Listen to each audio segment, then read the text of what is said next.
오늘도 주의 평화가 함께 하시기를 간절히 기원합니다.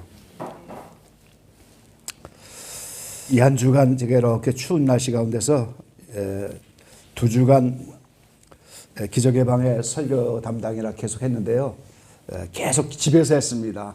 집에서 계속 너무 추우니까 교회 와서 혼자 이렇게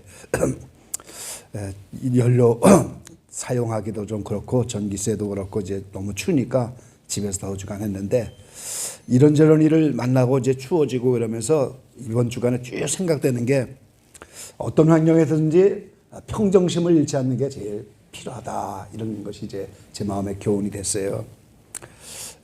다 지나가는 거거든요. 우리가 이런 일 저런 일 뭐 다 그런 일이 다 지나가기 때문에 우리 예수 믿는 사람은 매 순간에 그 평정심을 잃지 않아야 돼요. 그 평정심을 계속 유지하는 게 매우 필요합니다. 왜냐하면 하나님의 나라는 절대 평강한 나라예요. 그래서 시편 기자가 전쟁이 와도 안연하리로다. 편안한, 전쟁이 와도 뭐 이 세계가 어떻게 되고 뭐 이렇게 무슨 소식이 들리고 내 환경에서 무슨 일이 터져도 그 평정심을 계속 유지할 수 있는, 그래서 너무 좋아할 것도 없고 어떤 일이 닥쳐서 너무 나빠할 것도 없고 그냥 평상심을 계속 유지하는, 이것이 우리의 이제 신앙의 본분인 거죠. 2주간 기적의 방에서 성숙으로의 명령과 권고 시리즈를 했어요. 제가 2주간 8번 성숙과 이 성숙이 온전, 완전, 장성 그런 뜻이잖아요. 그래서 8번을 이제 성숙으로의 성경 전체가 이걸 명령하고 있다. 또 이 권고를 지켜야 하나님이 완전한 데 나가는 길을 여신다. 이제 이런 주제로 했는데 오늘 마지막 설교한 게 이제 오늘 본문 고린도전서 13장 이 본문이었어요. 집에서 녹화를 했는데 녹화가 안 됐더라고요. 그것도. 그래서 이제 어차피 교회에서도 이게 필요한 말씀이고 다시 한번 우리가 이제 이 말씀으로 함께 은혜 받아야 되겠다. 그래서 녹음도 할 겸 이렇게 함께 다시 말씀을 들고 왔습니다. 13장 1절부터 사랑장을 말하기 전에 오늘 31절, 12장 31절 말씀을 보면은 너희는 더욱 큰 은사를 사모하라. 내가 또한 제일 좋은 길을 너희에게 보이리라 그랬어요. 자, 12장은 은사장이고 13장은 사랑장입니다. 그래서 12장에 많은 은사를 말하면서 더욱 큰 은사를 사모하라. 제일 좋은 길을 보이리라. 그러면서 나타난 게 13장의 사랑장인 거예요. 그러니까 사랑이 큰 은사라고 하고 제일 좋은 길이다, 이렇게 사도 바울이 말씀하고 있다는 거죠. 자, 12장에 8절부터 보면 은사가 많이 나오고 있죠. 어떤 이에게는 성령으로 말미암아 지혜의 말씀을, 어떤 이에게는 같은 성령을 따라 지식의 말씀을, 다른 이에게는 같은 성령으로 믿음을, 어떤 이에게는 한 성령으로 병 고치는 은사를, 어떤 이에게는 능력 행함을, 어떤 이에게는 예언함을, 어떤 이에게는 영들 분별함을, 다른 이에게는 각종 방언 말함을, 어떤 이에게는 방언들 통역함을 주시나니 이 모든 일은 같은 한 성령이 행하사 그 뜻대로 각 사람에게 나눠 주시느니라 그랬어요. 우리가 다 믿음이라는 은사를 받았으니까 오늘 신앙생활 하는 거죠. 그러면서 여러 가지 지혜의 말씀이라는 은사도 있고 성령을 따라 지식의 말씀도 있고 병 고치는 은사도 있고 많은 은사들이 있는데 이 은사를 쭉 말하면서 더욱 큰 은사를 사모하라, 그렇게 말씀하신 거예요. 그러니까 작은 은사란 말은 없지만 앞에 있는 여러 가지 은사들은 사랑이라고 하는 큰 은사에 비하면 작은 은사다, 이렇게 말할 수밖에 없다는 거죠. 그래서 그 사랑이 큰 은사고 제일 좋은 길이다, 이렇게 표현하셨어요. 제일 좋은 길이다. 전에도 제가 여러 번 말씀드렸잖아요. 우리가 다 사랑을 이루어야 하나님 나라 가서 살 건데 이 하나님 나라는 사랑으로만 이루어진 나라인데 그 사랑이 우리에게 접목되려면 하나님의 사랑이 내 마음속에 부어져야 되는 거예요. 그냥 어떻게 내가 사랑 한번 실천했다고 사랑의 은사가 아니고 하나님의 속성인 사랑 자체가 내 심령에 들어와야 된단 말이죠. 그게 어떻게 들어와요? 로마서 5장 3절 5절에 말씀하셨잖아요. 환난은 인내를, 인내는 연단을, 연다는 소망을. 근데 그 소망이 하나님의 사랑이 마음속에 부어지는 그런 소망이에요. 그 환난은 예수 믿기 때문에 당하는 어려움들이잖아요. 원수가 나타났다 이 말이죠, 환경에. 근데 그때 원수를 사랑하라고 했으니까 그 사랑하려고 하는 훈련이 인내 말씀을 지키는 거예요, 우리가. 그걸 지키면은 사랑이라고 하는 하나님의 수성이 들어오기에 모든 불순물들 그게 빠져나가서 오늘 연단이 되어지고 정금 같은 믿음이 되어지고 그러면서 깨끗한 심령이 되면 하나님의 사랑이 부어지는 거예요. 그때 이제 우리가 이 큰 은사를 받았다고 하는 거고요. 그래서 그것이 사랑으로 합일되는 것이 마치 큰 통나무에 불을 붙이려고 하는 것 같다면 그 통나무가 생으로 불이 안 붙잖아요. 그러니까 작은 나무 가지들을 다 모아서 이제 작은 나무 가지를 통해서 불을 붙여서 통나무에 불을 붙이는 거예요. 그러니까 이 사랑의 큰 은사에 비해서 작은 은사들은 작은 나무 가지 같은 거예요. 사랑에 불을 붙이려고 필요한 거예요, 지금. 그래서 이 사랑이 이제 가장 큰 은사가 되고 제일 좋은 길인데, 자, 오늘 9절 13장 9절로 10절에 보니까 우리가 부분적으로 알고 부분적으로 예언하니 그랬어요. 자, 앞에 지식의 말씀도 있고 지혜의 말씀도 있고 그래도 다 부분적으로 하는 거예요. 그게 예언을 해도 그게 부분적으로 예언하는 거예요. 그런데 온전한 것이 올 때는 부분적으로 하던 것이 폐하리라 그랬어요. 온전해지면은 오늘 부분적으로 하던 것이 폐하리라. 그러니까 이 큰 사랑이, 큰 은사라고 하는 사랑이 오게 되면은 그 부분적으로 하던 작은 은사들은 필요가 없다는 거예요, 지금. 그게 목적이니까. 사랑이 목적이니까 작은 은사들이 그때는 필요가 없고 폐할 것이다. 그리고 이제 이어서 11절에 이렇게 말씀하잖아요. 내가 어렸을 때는 말하는 것이 어린아이와 같고 깨닫는 것이 어린아이와 같고 생각하는 것이 어린아이 같다가 장성한 사람이 되어서는 어린아이의 일을 버렸노라. 그 어린아이가 당연하잖아요. 말하는 것도 어린아이고 물론 어른스럽게 할 수도 있죠. 우리 주일학교 아이들은 좀 어른스러운 말들을 가끔 잘하더라고요, 아이들이. 그래도 여전히 어린아이는 어리예요. 어른스러운 점도 있지만 그래도 생각하는 것, 깨닫는 것, 말하는 게 어린아이는 어린아이예요. 그런데 장성한 사람이 되어지면 그 장성이라고 한 말이 원어로 온전해진다는 거예요. 그게 완전이라는 거예요. 그게 성숙이라는 거예요. 그게 숙성이라고 하는 거예요. 다 부풀었다. 제물로 말하면 다 자랐다는 거죠, 성숙하게. 곡식으로 말하면 다 익었다는 거고 말이죠. 사람으로 말하면 어른이 됐다는 거예요. 그 영적으로도 이렇게 온전해졌다, 완전해졌다, 성숙해졌다. 그게 장성한 사람이 되는 거예요. 그래서 그 장성한 사람이 되어서는 어린아이의 일을 버렸노라. 그럼 그건 또 어떻게 되겠어요? 어린아이 때는 생각하고 말하는 것이 깨닫는 게 다 어린아이인데 장성한 사람이 되면 어떻게 돼요? 장성한 사람의 생각을 하게 되고 깨닫는 것도 장성한 사람이고 오늘 말하는 것도 장성한 사람이 되는 거죠. 오늘 이 신앙의 목표가 바로 여기에 있는 거예요. 우리가 이 사랑을 이룬다고 하는 것 자체가 장성한 사람이 되어지는 것이고 어린아이를 우리가 벗는 거죠. 어린아이를 벗는 거예요. 그래서 우리가 세상에서도 이제 철이 나야 되죠. 아이들이 지금 철이 좀 나야 되지 않겠어요? 좀 어른스러워지고 철이 나야 되는데 신앙에도 마찬가지 철이 나야 되는 거예요. 좀 철이 나야지 오늘 이 사랑을 이루게 되고 장성한 사람이 되는 거예요, 지금. 그리고 이어서 12절에 우리가 이제는 거울로 보는 것 같이 희미하나 그때에는 얼굴과 얼굴을 대하여 볼 것이요. 이제는 내가 부분적으로 하나 그때에는 주께서 나를 아신 것 같이 내가 온전히 알리라 그랬어요. 지금은 우리가 다 거울로 보는 것좀 희미하죠. 예수님을 보는 것도 희미하게 보는 거고 아는 것도 희미하게 아는데 그때는 얼굴과 얼굴을 대하여 볼 것이요. 우리가 이거를 좀 주목해야 됩니다. 이 그때라고 하는 것이 오늘 어린아이의 일을 벗는 그런 정도로 끝나는 게 아니에요. 지금 얼굴과 얼굴을 주님과 맞대고 본다고 하는 것은 주님이 오실 때입니다. 재림하여 오실 때 그때 무슨 일이 일어나요? 지금 부활이 일어나잖아요. 부활이. 그러니까 11절에 오늘 장성한 사람이 된다는 건 영적으로 죄에서 해방돼서 장성한 사람이 되고 온전한 것이 되는 것이고 12절에는 부활이라고 하는 몸의 구속까지 완전히 이루어진 그 온전을 말하는 거예요. 그렇게 되면 얼굴과 얼굴을 볼 수 있단 말이에요. 지금 주님과. 그 이제 11절과 12절은 차이가 있는 겁니다. 거울로 보는 것처럼 지금 희미한데 그때는 얼굴과 얼굴을 맞대고 본다 그렇게 말씀하시잖아요. 부활이 일어나니까 데살로니가서 4장에 있는 것처럼 오늘 예수님이 공중 강림하면 죽은 자들은 부활하고 현재 살아있는 자 가운데 오늘 이기는 자들은 몸이 신령한 몸으로 변화가 되잖아요. 그럼 얼굴과 얼굴을 맞대고 보는 거예요.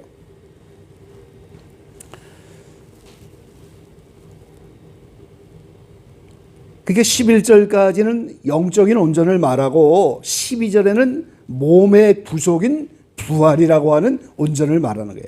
그거를 오늘 그때다 이렇게 표현하셨어요.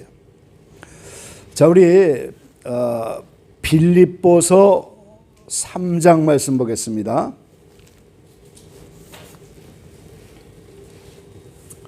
빌립보서 3장 10절에서 15절까지 한번 교독해 보시죠. 내가 그리스도와 그 부활의 권능과 그 고난에 참여함을 알려하여 그의 죽으심을 본받아 내가 이미 얻었다 함도 아니요 온전히 이루었다 함도 아니라 오직 내가 그리스도 예수께 잔피반된 그것을 잡으려고 쫓아가노라.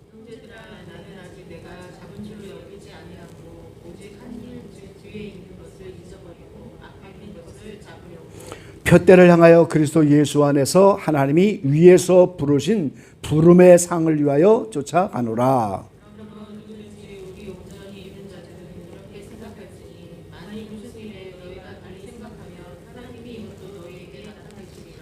예, 15절에는 우리 온전히 이룬 자들이라 그랬잖아요 지금요. 그런데 12절에 또 뭐라고 해요? 내가 이미 얻었다 함도 아니요 온전히 이루었다 함도 아니다 그랬잖아요. 그 15절에 있는 온전히 이루었다고 하는 것은 영적인 온전을 이루었다는 거죠. 죄에서 해방됐고 로마서 8장처럼 죄에서 해방됐고 영적으로는 온전해졌다는 거예요 지금. 그런데 아직 온전히 이루어지지 않았다. 그건 부활을 입지 못했기 때문에 몸의 구속은 온전히 못 이뤘다는 거예요. 이 구별을 해야 되죠. 그래서 사도 바울이 예수님이 살아있는 동안에 완전까지 이루면서 우리에게 신앙의 길을 그 사닥다리의 길을 다 보여주시고 구세주가 되실 분들은 몸에 우리의 고난의 발자취를 통해서 우리가 살아있는 동안에 따라갈 그 발자취를 보여주셨는데 그게 온전히 이룬 거예요. 그 예수님을 따라서 다 갔잖아요. 그 다음에 사도 바울이 10절에 뭐라고 해요? 죽으심을 본받아 그랬잖아요. 살아서 영적인 성장하는 그 길만 본받는 게 아니고 죽으심도 본받아야 되는 거예요. 그 살아서 본받는 거는 영적 할례를 이루고 오늘 온전히 영적으로 됐다는 거예요. 죄에서 해방되는 그 길에 갔다는 거죠. 그 다음에는 그걸로 끝나는 게 아니고 죽으심을 본받아서 부활에 참여한다. 그게 몸의 구속이고 거기에 오늘 12절에서 말하는 그때는 얼굴을 맞대고 볼 것이다. 그 말이에요 지금. 그래서 오늘 사도 바울은 오늘 영적으로는 온전히 이루었지만 그의 죽으심을 본받아 어찌하든지 죽은 자 가운데서 부활에 이르러 하노니 그랬어요.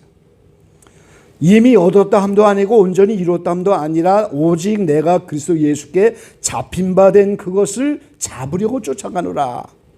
형제들아 나는 아직 내가 잡은 줄로 여기지 아니하고 오직 한 일 즉 뒤에 있는 것을 잃어버리고 앞에 있는 것을 잡으려고. 그러니까 지금 영적 할례까지 이루려고 그게 사도 바울 경우에는 11년 걸렸거든요. 영적 할례 이뤘는데 그걸로 끝난 게 아니고 앞에 몸의 구속을 이뤄야 되니까 이제는 그게 폈대고 이 영적 할례 받기까지 그 일은 다 잊어버리고 오직 다음 목표인 표대, 부활, 부름의 상 그걸 향해서 쫓아간다 이렇게 표현한 거예요.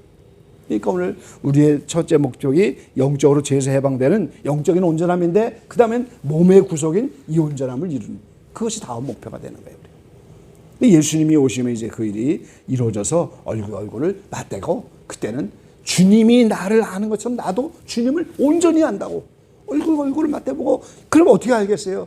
영광의 몸, 신령한 몸, 부활의 몸을 입어야지 그걸 알잖아요. 막달라 마리아가 예수님 발 앞에 향유컵을 깨뜨려서 이렇게 기름을 붓고 그렇게 살아가던 주님인데 부활의 주님을 못 알아봤잖아요. 동산직인 줄 알고 말이죠. 그 부활의 영광의 몸은 다른 거예요. 우리가 빌립보서 3장 20절과 21절 한번 보시죠. 20절과 21절입니다. 오직 우리의 시민권은 하늘에 있는지라 거기로서 구원하는 자 곧 주 예수 그리스도를 기다리노니 그가 만물을 자기에게 복종케 하실 수 있는 자의 역사로 우리의 낮은 몸을 자기 영광의 몸의 형체와 같이 변케 하시리라.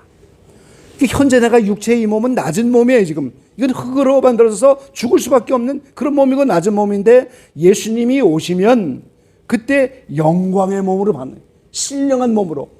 그럼 예수님도 부활의 몸이고 우리도 부활의 몸을 입으면 그때 얼굴과 얼굴을 맞대고 보는 거예요. 주님이 나를 아시는 것처럼 나도 주님을 온전히 알게 된단 말이죠.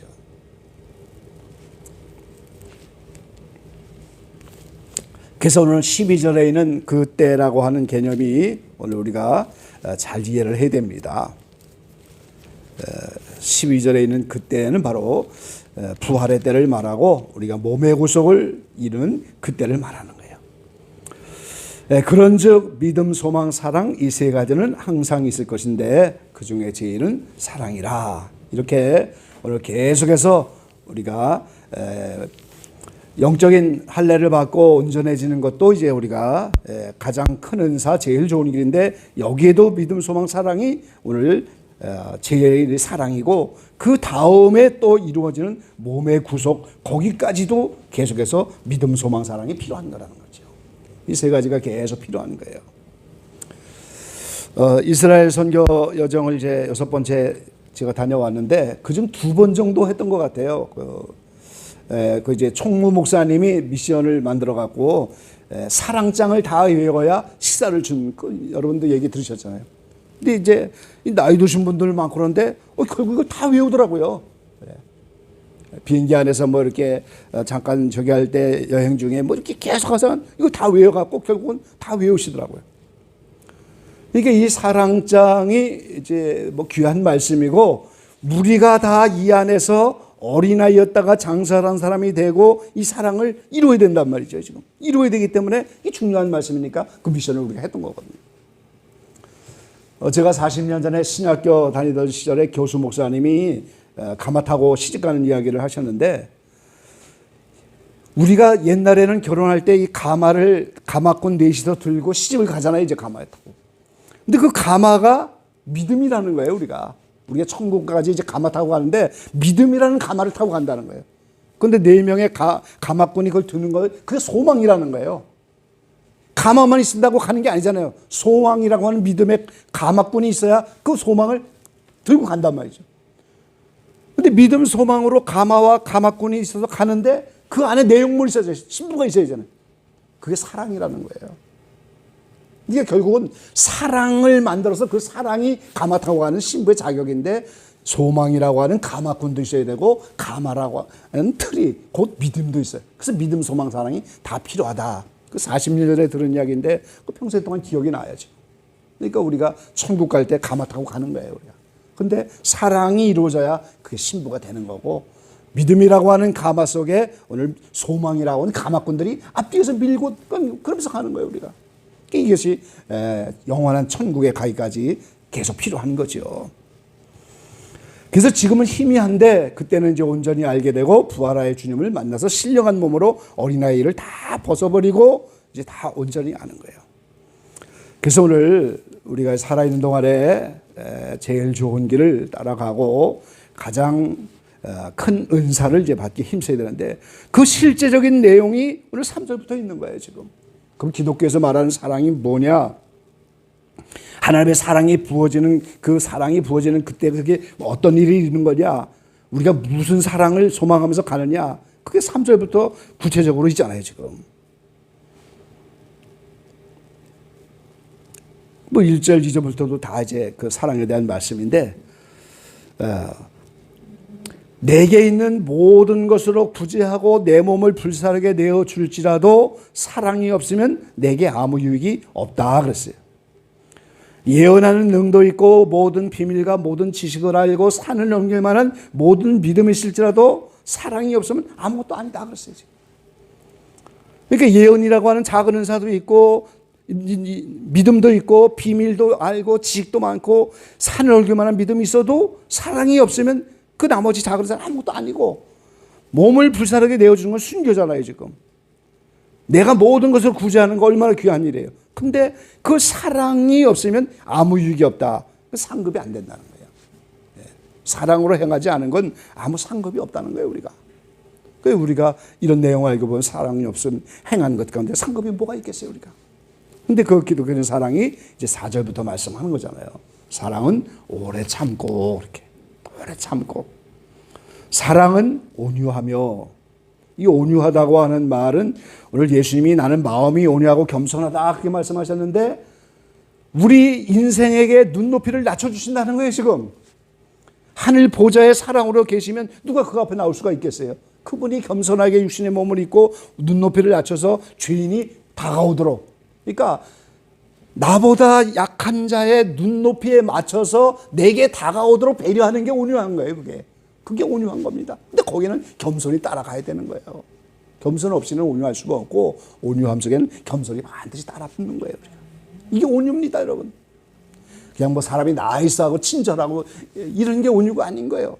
상대방의 그 어린아이들은 잘 모르잖아요. 생각하고 말하고 깨닫는 것이 다 어린아이 같은데 그 높이에 맞춰준단 말이에요, 눈높이를.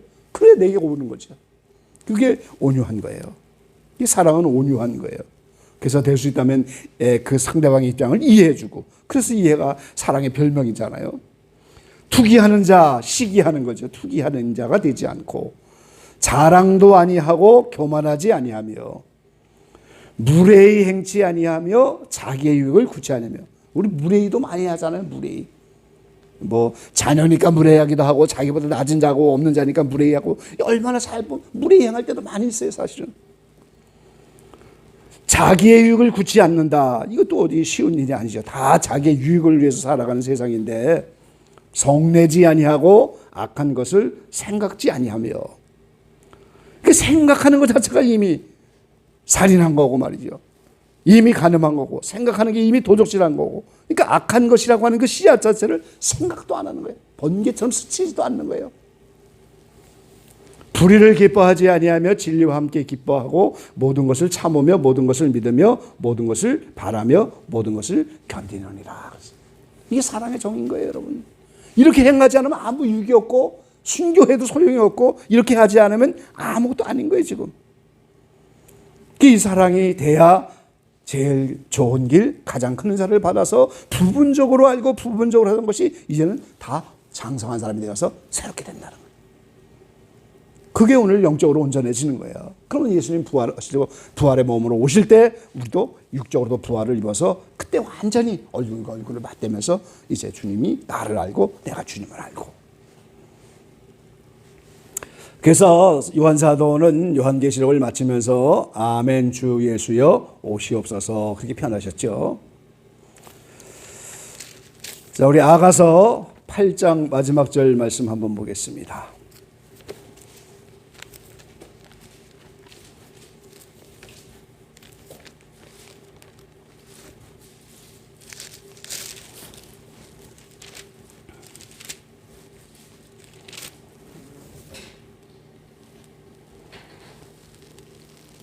(8장 14절에요) 나의 사랑하는 자야 너는 빨리 달리라. 향기로운 산들에서 노루와도 같고 어린 사슴과도 같아여라 그랬어요. 이 술람이라고 하는 예수님의 이제 신부, 실제는 어머니 마리아를 말하는 거죠. 그리고 이제 그 뒤에 붙어 있는 모든 성숙한 성도들을 포함해서 나의 사랑하는 자야 빨리 달리라. 이게 지금 빨리 오시라는 거예요. 사도 요한이 아멘 주 예수여 오시옵소서 한 것처럼 너는 빨리 달리라. 향기로운 산들에서 노루처럼 어린 사슴. 이 아가서에는 노루 어린 사슴이 나오는데 이거 다 아주 순결하고 이런 짐승들을 이제 주님을 표현하는 거예요. 그리고 이제 껑충껑 뛰면서 달려오는 거죠, 들판을. 그럼 빨리 와라. 그 왜 이렇게 마지막에 아가서가 이 표현을 하고 있는 거죠. 예수님은 부활 승천하셨고 오늘 이 신부는 육신 가운데 있단 말이에요, 지금. 그러니까 내 마음으로 이 사랑으로 주님을 사랑하는데 주님은 부활제고 나는 육신의 몸을 입었기 때문에 한계를 느끼면서 그 사랑을 마음껏 발휘할 수가 없는 거예요. 우린 그만큼도 사랑 못하지만 오늘 완전히 영적으로 성숙한 이런 신부들도 마음껏 사랑해야 되는데 육체적인 제한이 있다는 거예요. 그 나도 빨리 부활을 입어서 이제는 그 부활과 부활의 몸으로 얼굴과 얼굴을 맞대고 주님이 나를 아는 것처럼 내가 주님을 알면서 이런 육체의 틀을 벗어나서 마음껏 사랑하고 싶으니까 빨리 오라는 그런 고백으로 이제 아가서가 끝나는 거거든요. 그래서 나도 빨리 부활의 몸을 입혀달라. 그 주님이 빨리 오셔야 그것이 이루어지니까요. 그래서 모든 성도들의 목적이 바로 이렇게 장성한 사람, 완전 성수, 영육 간의 온전한 것을 이루어야 하는 거지요. 그래서 사도 바울은 골로새서 1장 28절에 분명히 이렇게 선포를 하고 있는 거예요. 우리가 그를 전파하여 각 사람을 권하고 모든 지혜로 각 사람을 가르침은 각 사람을 그리스도 안에서 완전한 자로 세우려 함이니 이를 위해서 나도 내 속에서 능력으로 역사하신 이의 역사를 따라 힘을 다하여 수고하노라 그랬어요. 뭐 머리지체가 돼서 예수님의 머리에 붙던 목이 됐든 발가락이 됐든 어쨌든 주님의 몸된 교회 지체로 붙어서 한 사람의 여자로서 예수님과 남자 여자 신랑 신부가 나타날 텐데 그때 그 각 사람 어떤 지체로도 다 완전해져야만 거기에 붙는 거예요. 그러니까 우리가 이 완전을 살아있는 동안에 이루느냐 심판 때 들어가서 심판대를 통과하고 이루느냐 그 차이만 있는 거지 언젠가는 완전을 이루는 거예요. 그러니까 우리가 이 완전이 이 세상에서 이루어진 만큼 영원한 천국에서 그 자리에 가는 거고 이 완전해진 만큼 주님에게 더 가까이 가는 거고 이게 영혼을 결정하는 거예요. 네, 오늘 이렇게 영적으로 성숙하고 장성한 자가 되고 어린아이를 벗어버리라고 곳곳에 말씀하시는 이것이 성령의 명령이고 우리가 하는 권고의 말씀이고 그런 권고를 따라서 그렇게 신앙생활하는 사람에게 점점점 완전의 길을 열어주시는 거예요. 최근에 이제 제가 책으로 다 이제 사상들이 자꾸 정리가 되고 이런데 이 사람이 무엇을 생각하고 무엇을 가지고 있냐 찔르면 그것만 나오는 거거든요, 사실. 그러니까 저는 계속해서 완전의 길밖에는 안 나오는 거예요. 계속 완전의 길. 그거를 위해서 사실은 저도 사도 바울처럼 힘을 다해 수고하기를 원하고 자꾸 계속해서 책을 쓰기를 원하고 알리려고 하는 거죠. 오늘 이것이 성경 전체의 골격이고 우리에게 주신 명령과 권고당하는 사실 깨달으시고 좀 더 성숙으로 이렇게 한 걸음씩 더 나가고 좀 더 사랑으로 이렇게 이루어질 수 있는 저와 여러분 되시기를 주의 이름으로 간절히 기원합니다. 기도하겠습니다.